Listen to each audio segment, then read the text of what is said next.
HOA changed my locks while I was at work. Didn't know. I coded the security system. I came home to find strangers had legally stolen my house from under me. My key failed and a lock changed while I was at work. The HOA notice mocked me. Security intervention. $750 fee for new keys. After 14 hours of work, Eleanor Prescott's HOA thugs had invaded my home and locked me out of my own property. What these neighborhood dictators didn't realize, I designed the entire security system recording their every illegal move, every whispered conversation, document theft, and corrupt plan captured in perfect detail. My name is Michael Bennett, and 3 years ago, I moved into Ridgewood Heights after landing a major contract with my security consulting firm. After years of apartment living, I was thrilled to finally own a home, a modest 3-bedroom in an upscale neighborhood with manicured lawns and luxury cars parked in every driveway. The $300 monthly HOA fee supposedly justified the immaculate community pool, walking trails, and tight security. What I didn't realize was that I had just placed myself under the microscope of one of the most controlling homeowners associations in the state. I spent the first few months renovating the interior of my home at 17 Maple Drive, installing my custom-designed security system. Nothing flashy from the outside, standard cameras, motion sensors, and a state-of-the-art electronic lock. What nobody knew was that I had built redundancies throughout, backup cameras hidden in bird feeders, sensors disguised as decorative molding, and a completely independent secondary monitoring system. My background in security wasn't just a profession. It was a calling that started in college when my roommate's laptop was stolen with his entire thesis on it. Watching him lose months of work sparked something in me, a determination to create systems that protect what matters. After graduating, I worked for 3 prestigious security firms before starting my own consulting business. My specialty became creating adaptive security systems that not only deterred intrusions, but documented them in ways that could withstand legal scrutiny. Little did I know these professional skills would soon become desperately needed in my personal life. The trouble started with a letter about my garden. Apparently, the ceramic planters I'd placed beside my front door were non-compliant with approved aesthetic guidelines, and the wildflowers I'd planted were unapproved colors for the spring quarter. I laughed when I read it, thinking it was some kind of welcome prank from neighbors. It wasn't. A week later, I received a second letter with a $50 fine attached. That's when I attended my first HOA meeting and met Eleanor Prescott, president of our homeowners association. Eleanor was in her early 50s, immaculately dressed in a tailored navy suit, her blonde hair pulled into a tight bun, with that particular kind of smile that never quite reaches the eyes. She ran the meeting like a military operation, cutting off questions and rushing through financial reports so quickly that nobody could get a word in edgewise. That night, Eleanor unveiled her new pet project, a special renovation fund requiring each household to contribute $1,500 for community improvements. When I politely asked for a detailed breakdown of the planned expenses, the temperature in the room dropped by about 20 degrees. Eleanor's smile tightened as she explained that all financial decisions had already been thoroughly vetted by the board and that the details were too complex to discuss in a general meeting.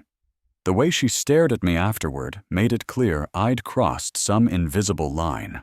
After the meeting, a woman named Sophia approached me in the parking lot. "Word of advice," she said in hushed tones. "Don't make waves with Eleanor. The last guy who questioned the financials found himself drowning in violation notices until he sold and moved away." Over the next few days, I noticed subtle changes in how some neighbors interacted with me. Casual greetings became curt nods, and invitations to neighborhood functions mysteriously stopped. Then came an email notification that I was the only resident who hadn't contributed to the special fund yet, followed by a personal call from Eleanor reminding me that community participation is a cornerstone of Ridgewood values. Her voice carried that special kind of threat wrapped in syrupy politeness that made my skin crawl. That evening, I decided to check my security footage and noticed something odd. Someone had been in my front yard at 2 in the morning, but I hadn't told anyone about my new cameras yet. Standing in the darkness of my living room watching the footage, I whispered to myself, I'm past the warning stage now. I wouldn't realize how prophetic those words were until much later. The figure on my footage wasn't just passing by. They were methodically examining my front door frame, testing the windows, and taking what appeared to be measurements. The timestamp showed 2:17 a.m., and though the person wore a hooded jacket, their distinctive limp matched Richard Tanner's gait perfectly. Richard was Eleanor's right-hand man on the board, a former security contractor himself with a reputation for enforcing the HOA's rules with zealous enthusiasm. The implications were disturbing. This wasn't random vandalism or teenage mischief. This was calculated reconnaissance.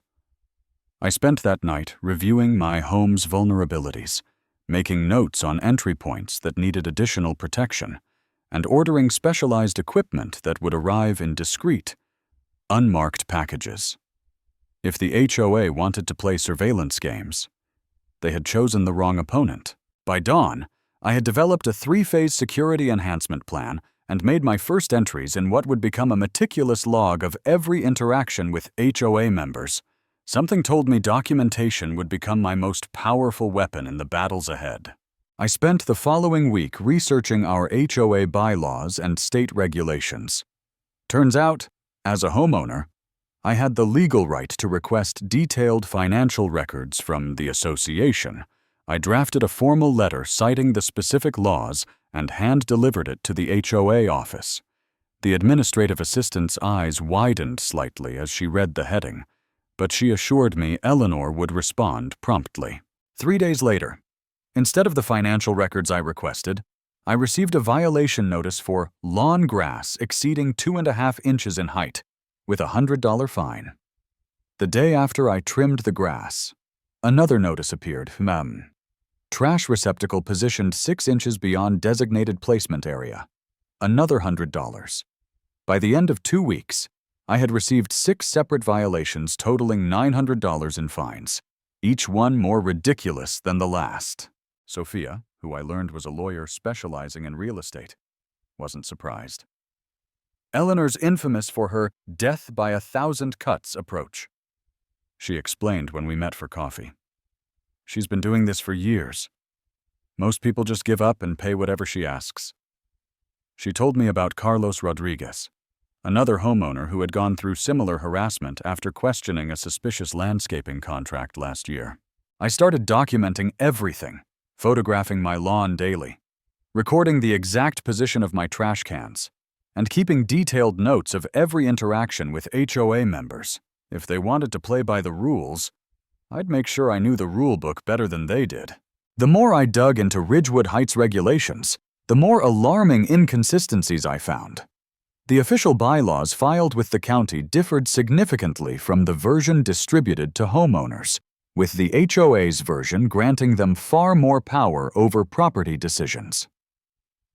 The financial disclosures from the past 5 years showed patterns of suspicious transactions to vendors that either didn't exist or were registered to relatives of board members. Most disturbing was the discovery that the HOA had placed liens on 7 properties in the past 4 years, an almost unheard-of frequency for a neighborhood of our size.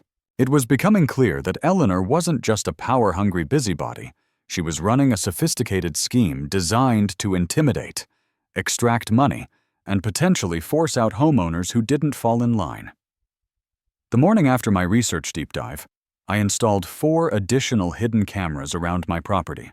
High-resolution models with night vision capabilities that transmitted to secure cloud storage that even I couldn't delete or modify once recordings were saved. This immutable record would ensure that any evidence collected would stand up to claims of tampering.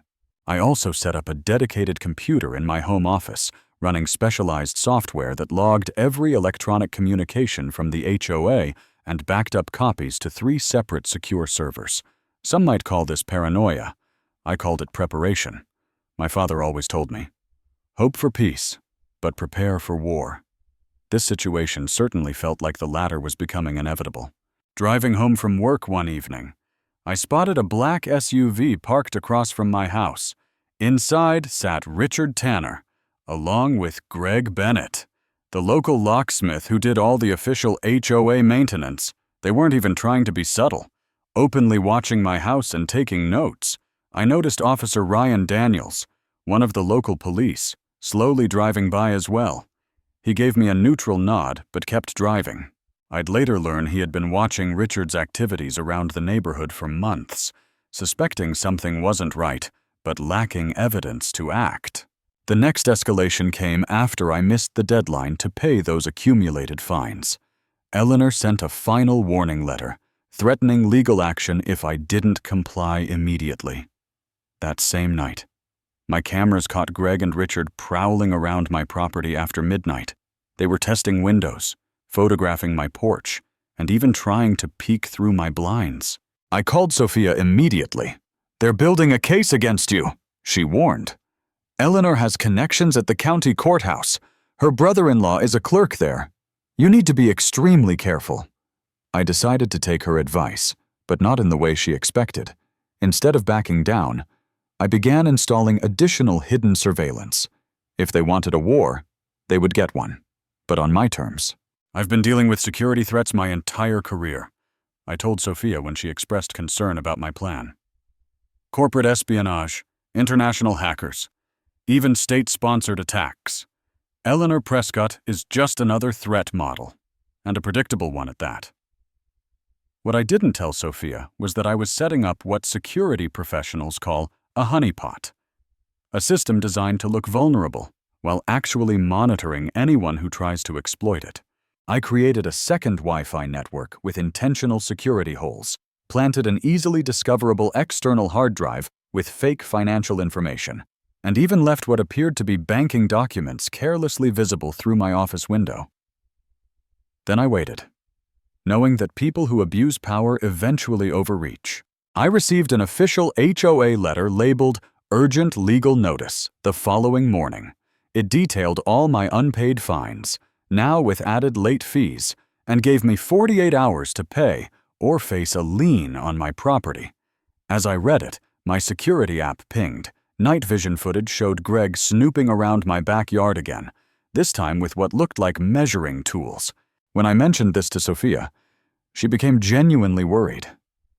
"Michael, these people have driven out families before. They won't stop until they get what they want." I smiled for the first time in days. "I'm counting on that," I replied. Standing in my basement that night, I finalized what I called my Eagle Eye Protocol, a comprehensive surveillance system that would capture everything happening in and around my home without anyone knowing it existed. The HOA thought they were dealing with a typical homeowner they could bully into submission. They had no idea they were targeting someone who made his living by staying one step ahead of people trying to breach security systems. 2 days after receiving the legal notice, I made a calculated move that would either defuse the situation temporarily or accelerate it dramatically. I paid exactly half of the fines, $450, with a detailed letter disputing the remaining charges and once again requesting the financial records I was legally entitled to review. The letter was polite but firm, crafted with Sophia's legal guidance to signal compliance with reasonable requests while standing my ground on excessive violations. The strategy was designed to force Eleanor into a decision: either accept my partial payment and address my legal requests, or escalate further and potentially expose the HOA to greater scrutiny. I hand-delivered this package to ensure it couldn't be lost in the mail and used my phone to secretly record the interaction with the office staff. The response came faster than I expected. That very evening, as I was reviewing security footage from the previous night, a knock came at my door. Standing on my porch was Janet Peterson, the HOA secretary, flanked by Richard, who remained a few steps behind her with his arms crossed. "The board has reviewed your partial payment," Janet began in an artificially sweet voice that didn't match her tense expression. "We've decided to reject it and require payment in full by tomorrow at 5 p.m. Additionally, the board feels your continued requests constitute harassment of volunteers, and we've added a $200 administrative fee to cover the time spent responding to your inquiries."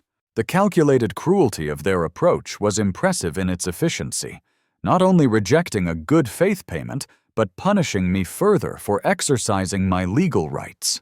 What they couldn't see was that our entire conversation was being recorded from 3 different angles with audio enhancement capturing every word with perfect clarity. As they left, Richard turned back with a smirk. You know, Bennett, neighborhoods like this require a certain type of resident who understands community standards. Not everyone is a good fit here. The threat wasn't subtle, but neither was my response, though I kept it entirely to myself. By morning, I had created a secure website documenting every violation notice, every communication, and every late-night visit to my property, all time-stamped and authenticated. If anything happened to me or my home, this digital insurance policy would automatically release to local media, state regulators, and law enforcement. The game was changing from defense to counterintelligence, and I was prepared to take it as far as necessary. 3 weeks later, I had a 3-day business trip to Seattle that couldn't be postponed. Before leaving, I asked Carlos to keep an eye on my place and completed the final touches on my eagle-eye security system, hidden cameras, motion sensors, and remote-controlled audio recording devices that I could monitor and control from anywhere. The system was designed to operate independently from my home's power and internet, using cellular connections and battery backups that would keep running even if the main utilities were cut. I had a gut feeling something would happen while I was away, and unfortunately, I was right.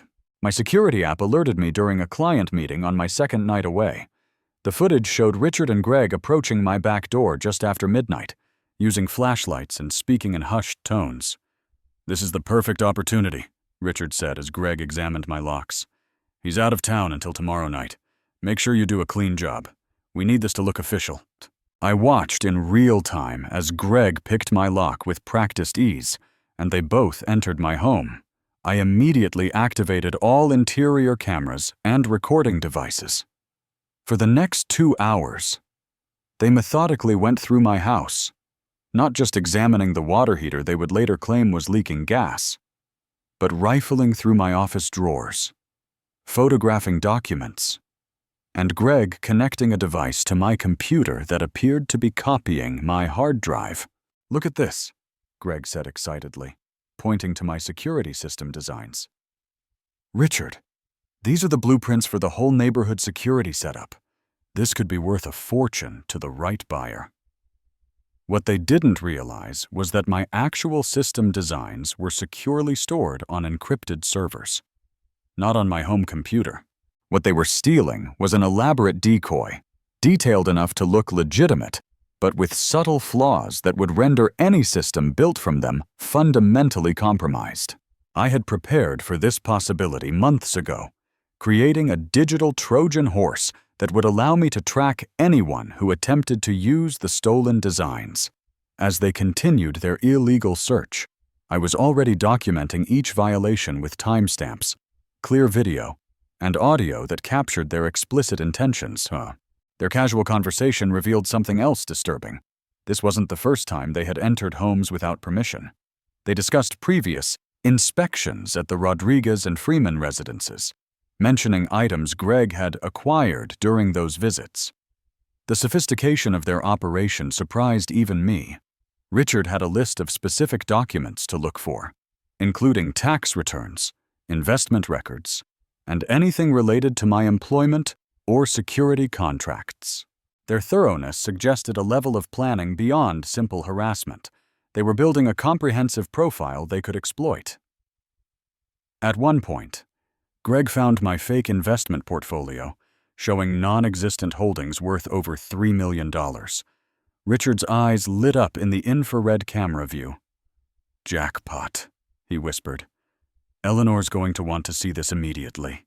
I felt a chill watching them photograph these documents, knowing they had just taken my carefully placed bait. The invasion of privacy was nonetheless infuriating, and I had to resist the urge to call the police immediately. Doing so would blow my broader operation before I had enough evidence to take down the entire corrupt board. When I landed back in town the following evening, I drove straight home only to find that my key no longer worked in the front door. Not just that, my entire front door had been replaced with one in a slightly different color. A red-taped notice was stuck to it reading, "Contact HOA office for new keys." As I stood there, stunned, I noticed someone watching me from an HOA vehicle parked down the street. The car slowly backed up and drove away when they realized I'd spotted them. My phone buzzed with an email notification from the HOA about an emergency intervention due to a suspected gas leak from the water heating system based on an urgent inspection report from a contractor. They claimed the locks had been changed as a safety measure, and I would need to pay $750 for new keys, plus a $500 emergency processing fee. I called Sophia immediately, who met me at my house within 20 minutes. Carlos joined us shortly after, confirming he hadn't seen any gas company vehicles or received any emergency notifications as a neighbor. "This is completely illegal," Sophia fumed, examining the notice. "They can't just enter your home and change the locks without proper notification, even with HOA bylaws." As we were discussing options, Richard drove up in his SUV, stepping out with an air of authority that came from his years as a security contractor. "We had an emergency situation, Mr. Bennett," he said with fake concern. "Gas leaks are serious business. We had to act quickly for the safety of the neighborhood." When I asked to see the inspection report, he became evasive. "The paperwork is being processed. You'll get a copy with your new keys after the fees are paid." Of course, Officer Ryan Daniels happened to drive by during this confrontation, slowing down to observe. Richard's demeanor changed subtly at the sight of the police car, becoming slightly more conciliatory. "Look, I understand this is inconvenient, but procedures are procedures. The office opens at 9 tomorrow. You can settle everything then." After they left, I noticed my hands were shaking slightly, not from fear, but from suppressed rage. I'd never considered myself a vengeful person, but in that moment, I understood why people sometimes went to extreme lengths when pushed beyond their limits. "I'll need to stay at a hotel tonight," I told Sophia, careful to maintain the appearance of defeat. "But don't worry, I've got everything under control." What I didn't tell her was that I had already downloaded hours of footage showing Richard and Greg's illegal activities in my home, including clear evidence they had never once checked my water heater during their emergency inspection. That night in the hotel, I meticulously reviewed all the footage, creating multiple backups stored in different secure locations. The depth of their violation was staggering. They had spent over 2 hours in my home, with 45 minutes dedicated solely to my home office. Greg had installed something on my computer that looked suspiciously like keylogging software, while Richard had taken photos of every piece of mail on my desk. They had opened my kitchen cabinets, dresser drawers, even my medicine cabinet, none of which had anything remotely to do with a gas leak. Most tellingly, they spent less than 2 minutes in the utility room where the water heater was actually located, and neither of them even opened its access panel. The fabricated nature of their emergency couldn't have been more obvious. While analyzing the footage, I discovered something I'd missed during the live viewing. At one point, Richard had made a phone call. Enhancing the audio revealed a conversation with Eleanor, where he explicitly stated, "We're in Bennett's house now. No issues so far. We'll have everything we need to move forward with the plan." Eleanor's response wasn't clear, but Richard's next statement was chilling. "Don't worry. By this time next month, he'll be begging to sell." This confirmed what I had suspected. The harassment wasn't random. It was a coordinated strategy to force me out of my home. The question was why? What made my particular property so important to them? I needed to understand their motivation to effectively counter their next moves. The next morning, I reluctantly paid the extortionate fees for my new keys, playing the part of the defeated homeowner perfectly. Eleanor personally handed me the keys with a sympathetic smile that didn't reach her eyes. "We're so glad the situation was resolved before anyone got hurt," she said sweetly. "Safety is our primary concern at Ridgewood Heights." I nodded meekly and thanked her, noticing the triumphant gleam in her eyes as I walked away. Back in my house, the extent of their invasion became clear. Drawers were slightly ajar, papers rearranged, and my personal items moved. My computer showed signs of tampering, though the security measures I'd installed had prevented any actual breach. Most disturbingly, the footage revealed that Greg had not only replaced my locks, but had also copied the hard drive containing my security system designs and handed it to Richard, something that went far beyond their fabricated concerns about gas leaks and created a much stronger motive for extortion. As I carefully inspected every room, I discovered additional evidence of their thorough search. They had even checked under my mattress and inside my air vents.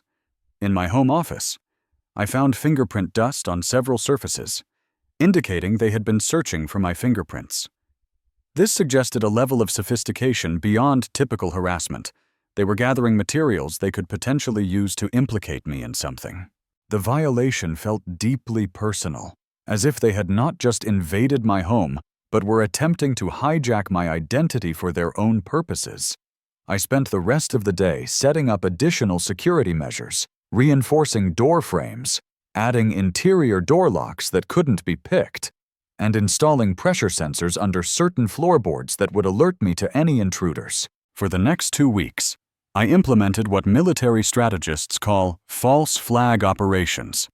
I became the model resident, paying all outstanding fines without complaint, attending community events with a smile, and even volunteering to help with the neighborhood newsletter. Eleanor was visibly pleased, clearly believing she had broken my will. Little did she know that behind my newly compliant facade, I was executing Operation Eagle Eye, a comprehensive surveillance operation targeting the HOA leadership.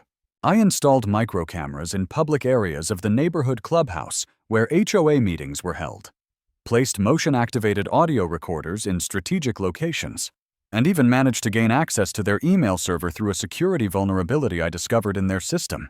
The intelligence I gathered was more damning than I'd anticipated. During a late-night meeting at Eleanor's house, I captured clear footage of her accepting an envelope from a man in a navy blue suit, who was later identified as a developer interested in purchasing community land. "The special fund is almost ready," Eleanor told him as she counted the cash.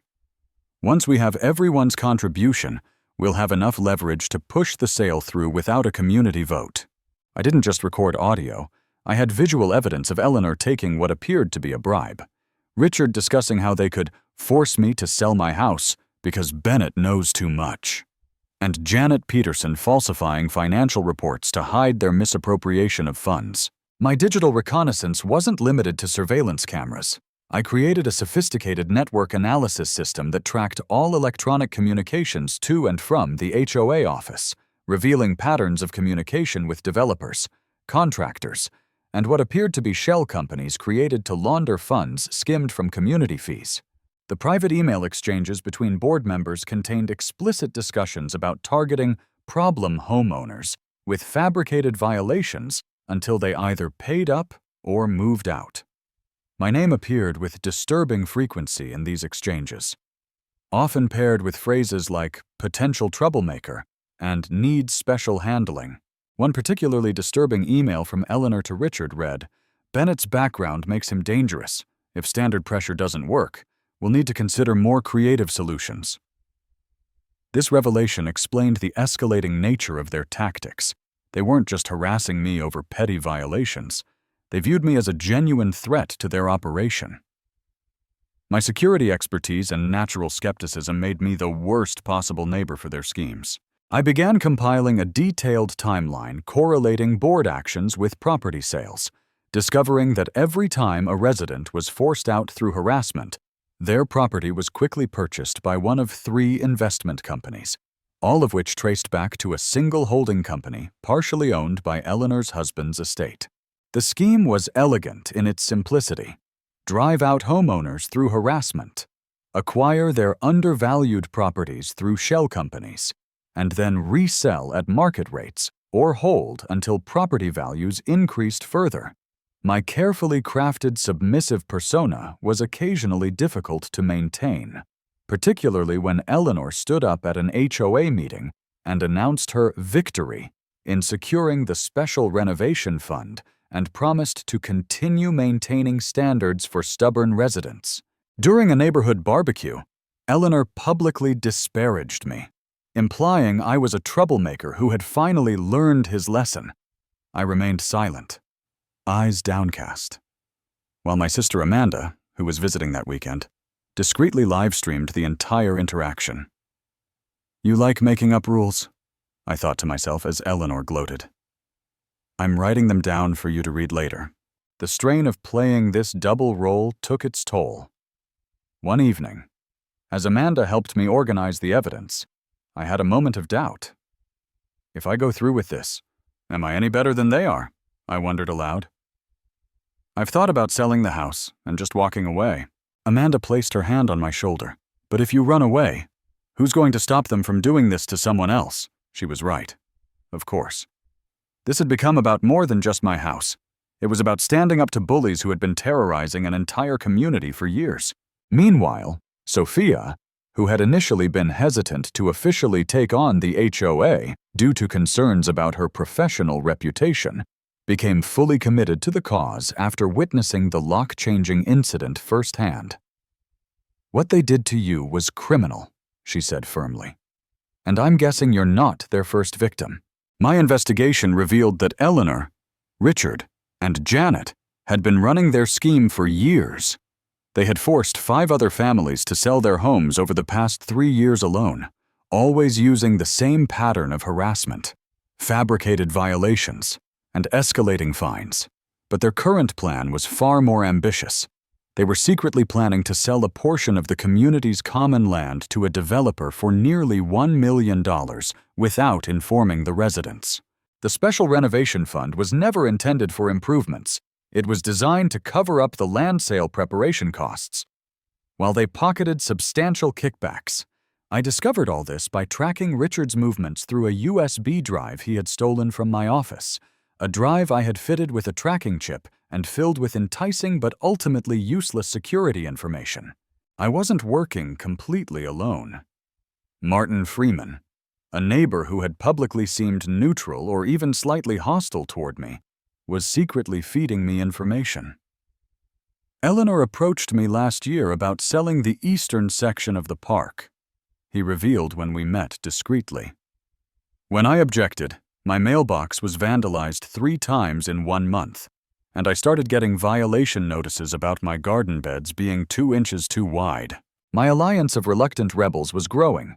Carlos with his technical knowledge, Sophia with her legal expertise, Martin with his inside information, and even Officer Daniels, who had begun taking a more active interest in Richard's activities after noticing his suspicious late-night visits to my property. I had created a hidden command center in my basement, complete with neighborhood maps, HOA information, and a wall of monitors displaying various surveillance feeds. The web was tightening around Eleanor and her cronies, but the most dangerous part of my plan was yet to come. As my evidence collection grew, I began to understand the full scope of the HOA's operation. It wasn't just about petty power or neighborhood aesthetics. It was a sophisticated real estate scheme that had likely netted them hundreds of thousands of dollars over the years. By forcing residents to sell under duress, they could acquire properties well below market value through their shell companies. The turning point in my investigation came when I discovered why they seemed so focused on my particular property. My house sat on a corner lot that bordered the eastern section of the community park, the same section they were secretly planning to sell to developers. According to architectural plans I found buried in their email server, the developer wanted to create a new access road that would run directly through where my house currently stood. If I could be forced out, they could purchase my property through their shell company, demolish the house, and create the access road the developer needed, potentially increasing the value of the land deal by several $100,000. This explained the escalating pressure and their increasingly desperate tactics. With this knowledge, I adjusted my strategy. It wasn't enough to simply document their harassment. I needed to catch them explicitly discussing the land deal and their plans to force me out. I began focusing my surveillance efforts on Eleanor's home office and the weekly strategy sessions she held with Richard and Janet. Using directional microphones and long-range cameras, I was able to capture several damning conversations, including one where Eleanor explicitly stated, "Once Bennett's out, we can finalize the Eastern Parcel deal. The developer says they'll increase the payment by $200,000 if we can guarantee the corner lot for the access road." Richard's response was equally incriminating. "Don't worry. Between the fines, the liens, and what we found in his computer, he'll be gone within 30 days. To maintain my cover as the defeated homeowner, I began attending neighborhood functions with an air of resigned compliance. I volunteered for cleanup committees, nodded agreeably during HOA presentations, and even made a show of meticulously maintaining my lawn to their exact specifications. At one particularly painful community dinner, I had to endure Eleanor's condescending pep talk about the importance of community standards while she stood with her arm around my shoulder for a photo opportunity. It took every ounce of self-restraint not to reveal that I knew about her scheme. Instead, I smiled weakly for the camera while using a specially designed pen in my shirt pocket to record the entire conversation. The psychological toll of living under constant surveillance while simultaneously conducting my own counter-surveillance operation was significant. I developed a habit of checking my blinds repeatedly before bed, installed additional locks on my bedroom door, and could no longer sleep through the night without being awakened by every creak and settling noise in the house. The irony wasn't lost on me. In my quest to protect my home, I had developed many of the same hypervigilant behaviors as someone suffering from security trauma. But unlike many victims of harassment, I had both the technical skills and the determination to fight back effectively, each night before trying to sleep. I reviewed the day's surveillance data, building my case piece by meticulous piece, while waiting for Eleanor and her accomplices to make a mistake big enough to bring their entire operation crashing down. Early May brought the first real test of my patience and planning. The HOA announced a safety inspection of my home scheduled for the exact time I needed to monitor a secret meeting between Eleanor and the developer. This couldn't be coincidence. They were deliberately trying to keep me occupied while they finalized their land sale deal. I needed to be in two places at once, so I set up a fake inspection scenario, motion-triggered recordings of me moving around the house, lights on timers, and a rigged system that would make it appear I was home while I was actually monitoring their meeting, using a high-powered directional microphone and a camera with a telephoto lens. I captured every detail of the conversation between Eleanor, Richard, Janet, and the developer. "The Eastern Parcel is yours once we clear the final hurdles," Eleanor assured him, accepting another envelope. "The special fund gives us cover for the preliminary work, and most residents don't read the fine print anyway." While analyzing the meeting footage later that night, I noticed my security alerts pinging. The inspector had gone off script and was attempting to access areas of my house that weren't part of the approved inspection route. Switching to my home cameras, I watched in alarm as Greg deliberately damaged some electrical fixtures and placed a small package, likely drugs, in my bedroom closet. "They're planting evidence," I realized with a surge of anger. The setup was now clear. They planned to discover illegal substances during an inspection, giving them grounds for immediate eviction and possibly criminal charges. This was no longer just about harassment or financial fraud. They were actively trying to destroy my life. While monitoring this unfolding crisis at my home, I received an unexpected call from Martin. "Michael, get back here now," he whispered urgently. "Richard just left the meeting early and is heading to your place with Officer Collins. Not Daniels, but Collins, Richard's old partner. They're talking about an anonymous tip about drug activity." My carefully constructed plan was falling apart. If Richard arrived with a police officer while Greg was still planting evidence, I could face serious charges. "I'm on my way," I told Martin, already rushing to my car. "Call Sophia and tell her to meet me there. And Carlos, send all the meeting footage to Officer Daniels immediately." The stakes had just gone from winning a neighborhood dispute to potentially fighting for my freedom. I barely made it back to my neighborhood before Richard's SUV turned onto my street. a police cruiser following close behind. I parked 2 blocks away and circled around through backyards to reach my home undetected. Greg was just exiting my back door when I slipped inside through a concealed entrance I had installed for exactly this type of emergency. Once inside, I quickly activated my home's true security protocol, not the decoy system that Greg had been tampering with, but the comprehensive defensive grid that had been monitoring his every move. Within seconds, I had transferred all footage of Greg planting evidence to a secure cloud server and activated a special subsystem I called Spider's Web Protocols. Walter and Officer Collins arrived moments later, knocking forcefully on my front door. Through my security feed, I could see Eleanor waiting in a car across the street, watching the scene unfold with barely concealed anticipation. I positioned myself strategically and then opened the door with an expression of confused innocence. "Mr. Bennett, we've received an anonymous tip about suspicious activity at this address," Collins stated formally. "We need to take a look around." Richard stood slightly behind him, a smug smile playing at the corners of his mouth. "Just a routine check. Bennett, I'm here as the HOA representative. You know, for liability reasons." The fake concern in his voice made my skin crawl, but I maintained my composure. "Of course, officer, though I'm a bit confused about the HOA's involvement in a police matter," I replied, stepping aside to let them enter. As they moved through my house, I watched Richard subtly directing Collins toward the areas where Greg had planted the evidence. "You might want to check the bedroom closet," he suggested with artificial casualness. "These older houses sometimes have issues with contraband from previous owners." Collins gave him an odd look, but proceeded to the closet anyway. It was at that precise moment that my doorbell rang. Sophia had arrived right on cue. "Excuse me, officer," I said. "That's my attorney." The flash of panic on Richard's face was priceless. As Sophia entered, legal pad in hand, and skepticism evident in her professional demeanor, the dynamic in the room shifted instantly. "My client informed me of this surprise visit," she stated firmly. "May I ask the specific grounds for this search? Do you have a warrant? Officer Collins." Collins looked uncomfortable. "We received an anonymous tip." Sophia cut him off smoothly.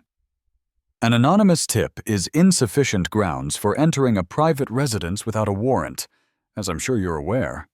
Collins straightened, suddenly more cautious, while Richard began to sweat visibly. "Perhaps we could discuss this outside," Collins suggested, clearly reassessing the situation. As they moved toward the door, I casually pressed a button on my phone, activating the final phase of my plan. The large television in my living room flickered to life, displaying crystal-clear footage of Greg planting the package in my closet just 30 minutes earlier. "Actually, before you go, you might find this interesting," I said, gesturing to the screen. "This was recorded today. I have similar footage of Mr. Bennett and Mr. Martaner entering my home illegally multiple times over the past month, including footage of them copying my hard drives and searching through my personal documents."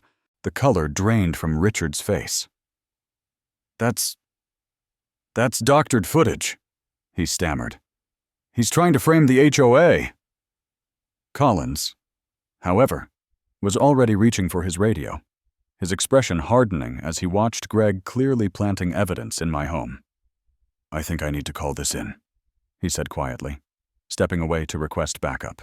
Richard moved toward the door, but I wasn't finished yet. "Oh, and Richard, you might want to let Eleanor know that Officer Daniels has already received all the footage of today's meeting with the developer, including the parts about the kickbacks and the planned land sale."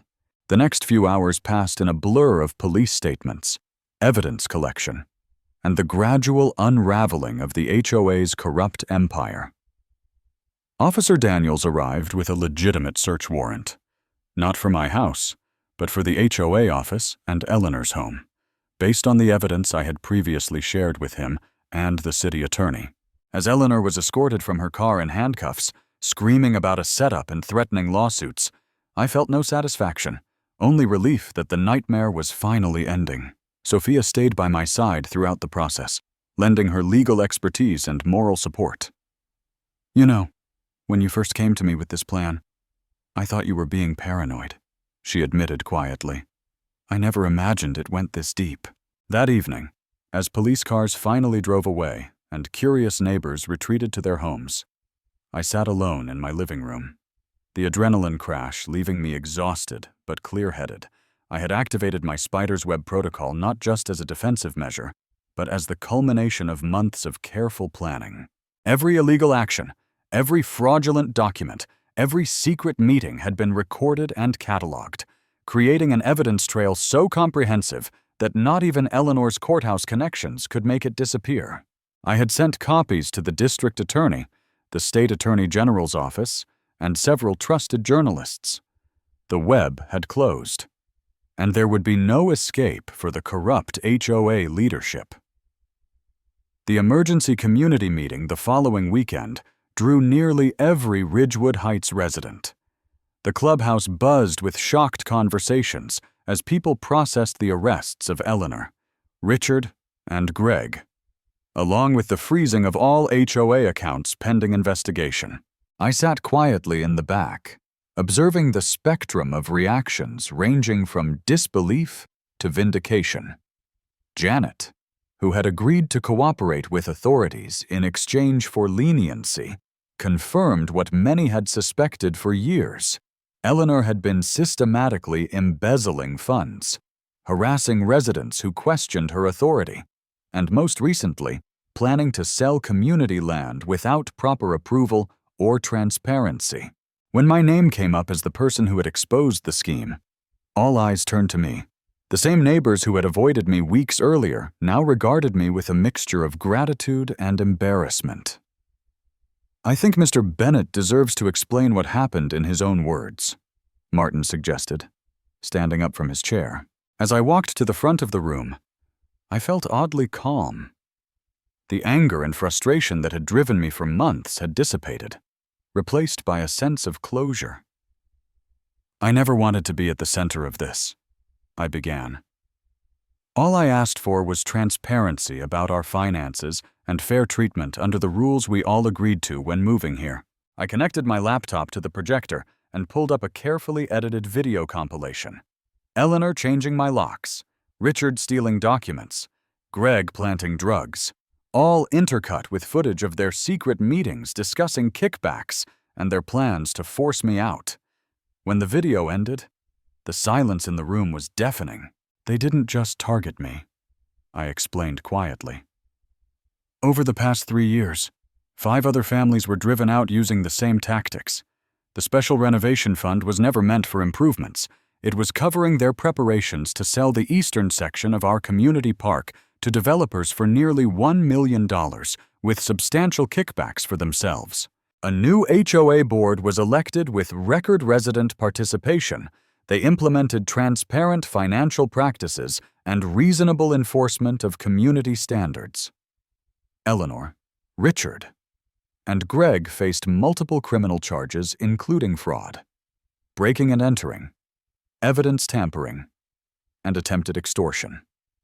The land sale was permanently canceled, and the community began the process of healing.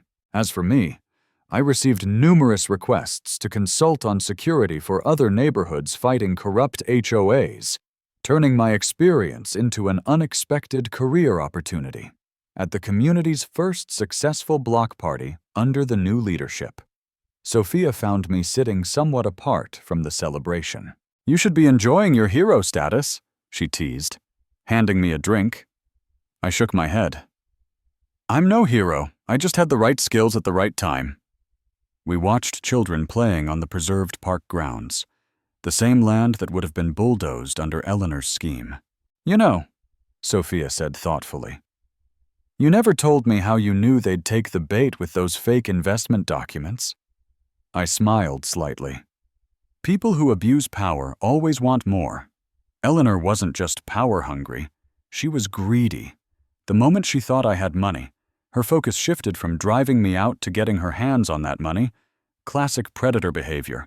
They can't resist an easy target. The small eagle-shaped camera on my bookshelf blinked from red to green, a silent signal that normal monitoring had resumed after months of heightened surveillance. For the first time since moving to Ridgewood Heights, I felt like I was truly home.